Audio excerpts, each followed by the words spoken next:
Hello, this is Tom coming to you with the latest in our podcast series during this time from Holy Trinity, and it's good to be with you. Now, I wonder if you've learned a new skill during this lockdown time over the past few weeks. Is there something you never thought you would have the time or, energy to be able to do?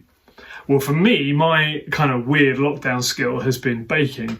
Now, if you ask my wife, I normally do anything I can to avoid any kind of cooking at all. But I do love to eat cakes and puddings. So I thought I'd turn my attention to learning how to bake.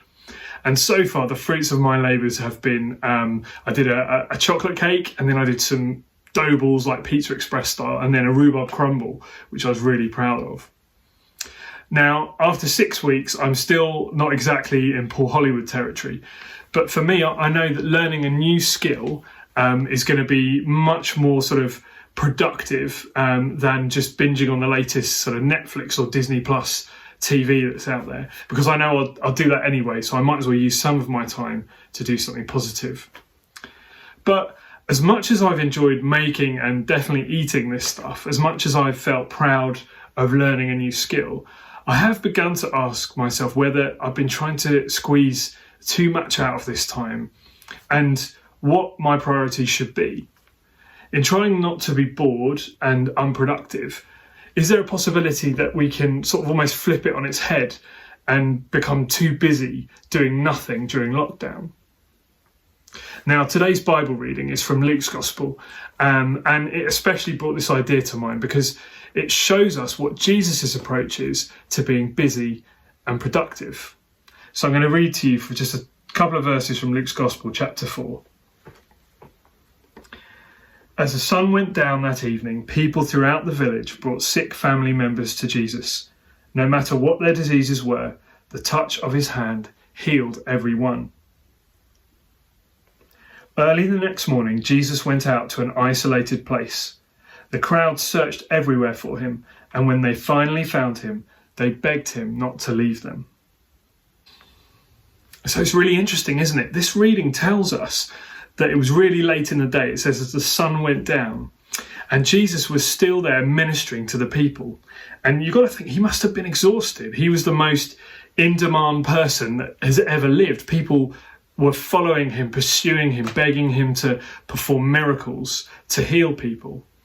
So how does he cope with this? Well, the answer's in the passage that we read, isn't it?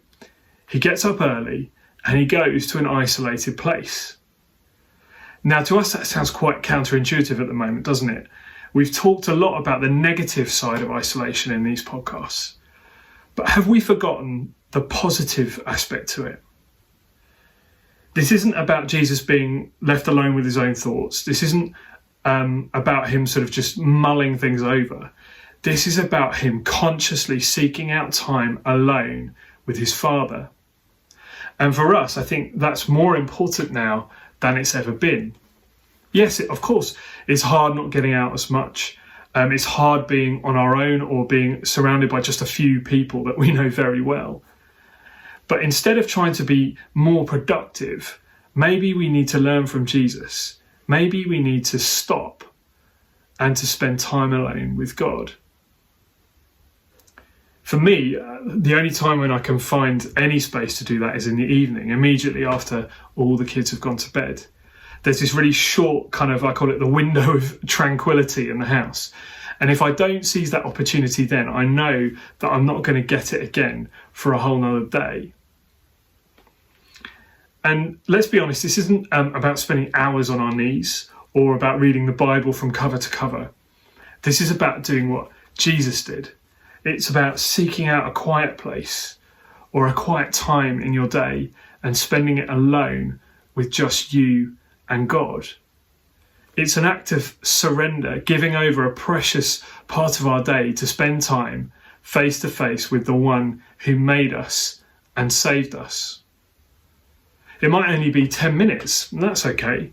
But if we do it every day, I think it is, honestly, I've found it to be amazing how quickly my focus shifts, my direction moves towards God, even in the space of just a week of that short time every day.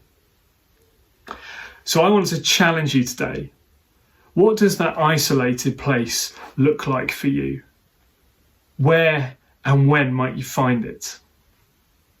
Seek it out today.